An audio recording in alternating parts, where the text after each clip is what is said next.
The 5 best productivity and motivational books I have ever read. I read books.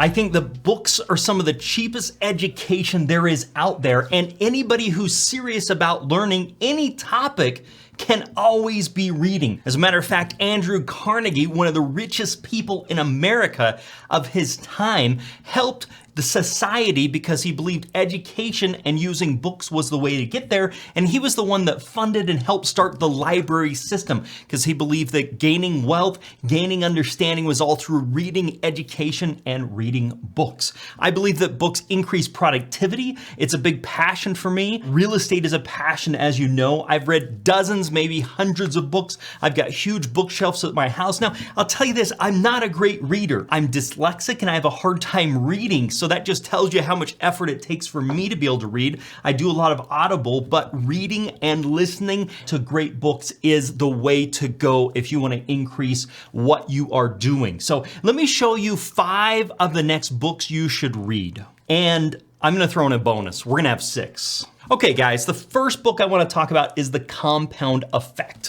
One of the things that I find, especially people who are getting started in real estate investing, is they think everything's going to be an overnight success. One of the classic examples I like to give with this is the Dollar Shave Club.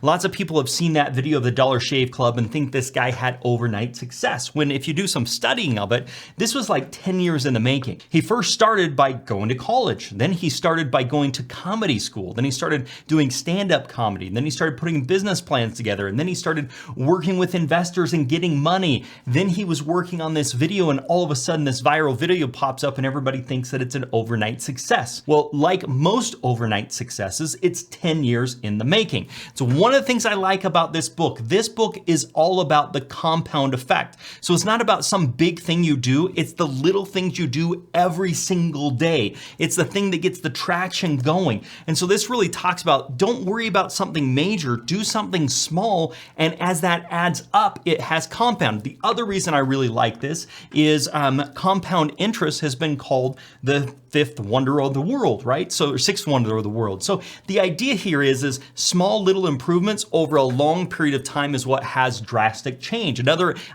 conversation about this has to do with the airplane. When the airplane takes off from New York City and it's going to Los Angeles, if it only veers off course 1%, it's going to end up in Mexico, right? So just like that, if you're always course correcting just a little bit, you'll end up where you want to go, which is what this 1% compound effect is really about. It talks about getting the traction. This is one that I think you really need to check out. It's a fantastic book. The next book, this is one that I require my sons to read.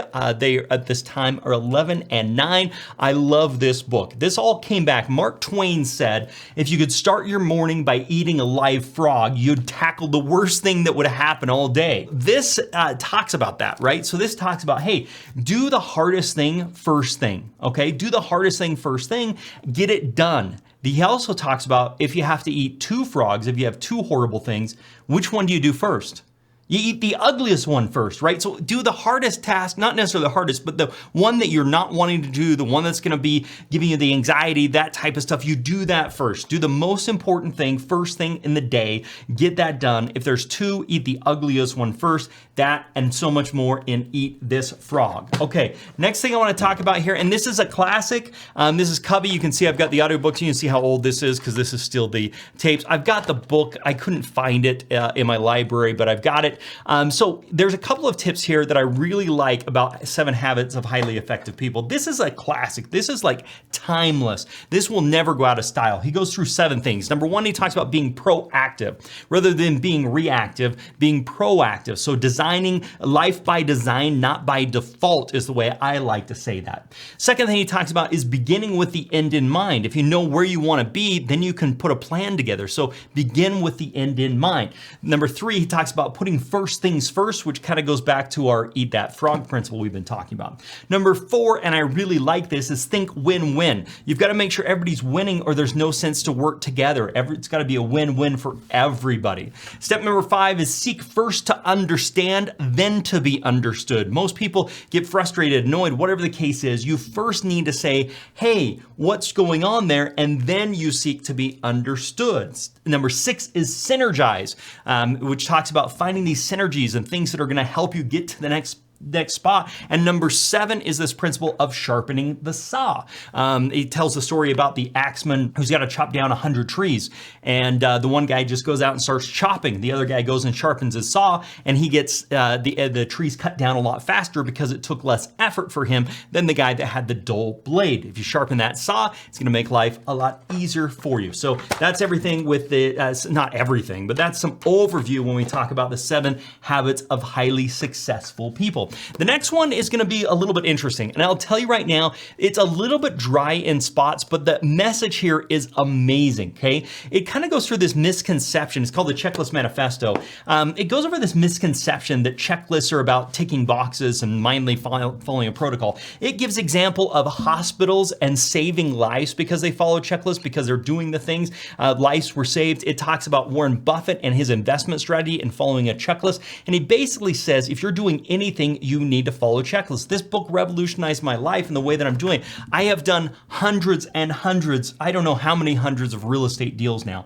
I have a checklist that I follow to make sure I don't make a mistake in that or I don't overlook something. It's a double check for myself. I really got that from the Checklist Manifesto. I really like this book, and I'm going to give you a bonus book. I talked about that earlier. Okay, the next book I want to talk about is called The One Thing. Speaking of real estate, this is by Gary Keller. He started Keller Williams Real Estate, and there's 5 big ideas that I want to talk about with getting things done. The first big idea they talk about is not everything matters equally. I think you can see a trend here when we talk about 7 habits, and we also talk about eating the ugliest frog. Not everything is equal. The second thing he talks about is how multitasking is a lie. When you multitask, you can't do well when you're multitasking. Now, there's a difference between multitasking and background tasking. For example, if you're walking on the treadmill and you're watching TV, that's called background tasking because you're really not having to focus on the TV when you're doing that. But if you're trying to do 2 things at once, your brain can't switch off.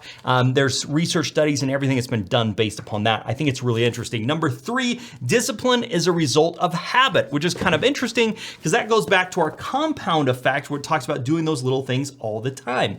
The other thing when we talk about the one thing, willpower is a finite resource, which basically means that you don't have unlimited willpower. So you've really got to think about that. The other myth that he talks about here is big is bad. So take a look at this. I know you're going to like it. My next one, and this is my bonus, this is number 6. This is an older book, but I've really liked it. This is called The Art of Getting Things Done. This basically talks about some ways that you can be more efficient. So one of the things he talks about is having a collection bucket where everything goes into there so it can stay outside your mind so your mind can be focused and not distracted. He talks about creating next actions so that you can avoid having to think about it in the moment. Plan everything out, know what you need to do. He talks about doing a weekly review of everything that you have and putting a list together. He talks about some ways to do filing so you can A to Z, so you can quickly find stuff so your mind is freed up to go and do the important things, not having to worry about where things are at or anything else. I've really enjoyed this book. I'll tell you, it's a little dry in parts, but I really like the concept, and it is something that we all need to be spending more time doing so that we can have our minds freed up to do the more important things.